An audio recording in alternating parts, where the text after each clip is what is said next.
On this episode of China Uncensored, 10,000 subscribers.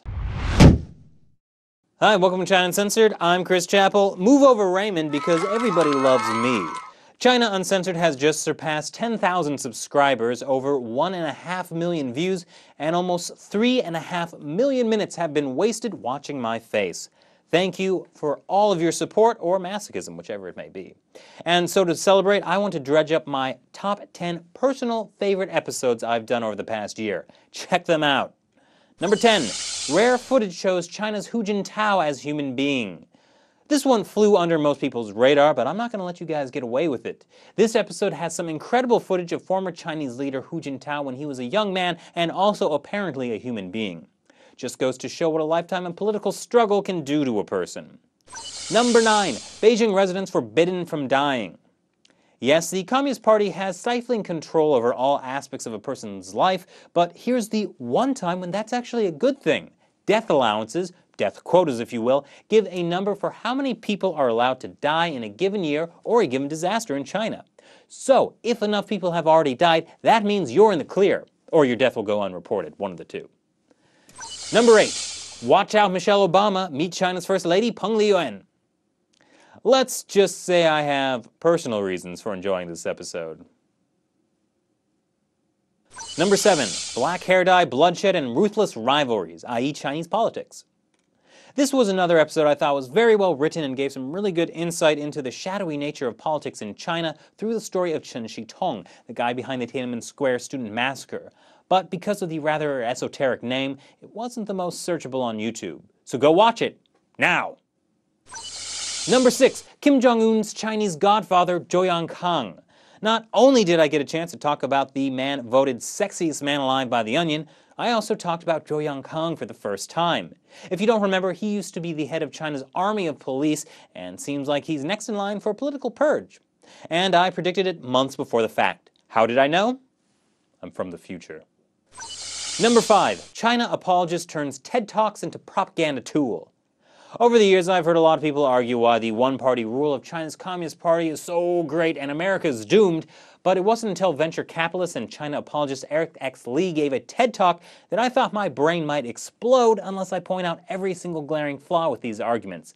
I spent 10 minutes talking about why he's an idiot, making this my longest China Uncensored, and also the one that gave me the most personal pleasure. Number 4. Chairman Mao's miraculous mangoes. Not only are mangoes high in vitamin C, they were also an object of worship in the bizarre personality cult that sprang up around Chairman Mao Zedong during the Cultural Revolution. People came from miles to worship what Mao called the people's mangoes.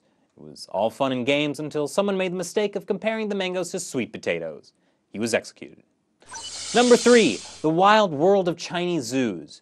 It's not just China's political circus that I find interesting. The problem I've always had with zoos in America is that you're expected to treat the animals well. What is that about?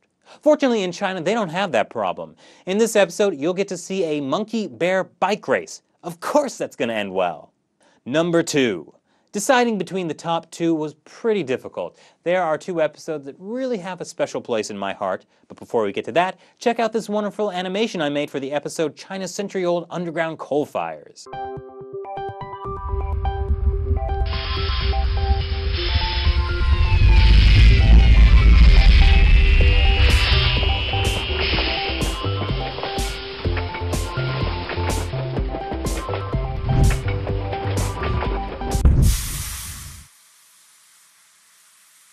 What did that have to do with anything? I forget. So on to number 2, China's dancing girls lay down the law.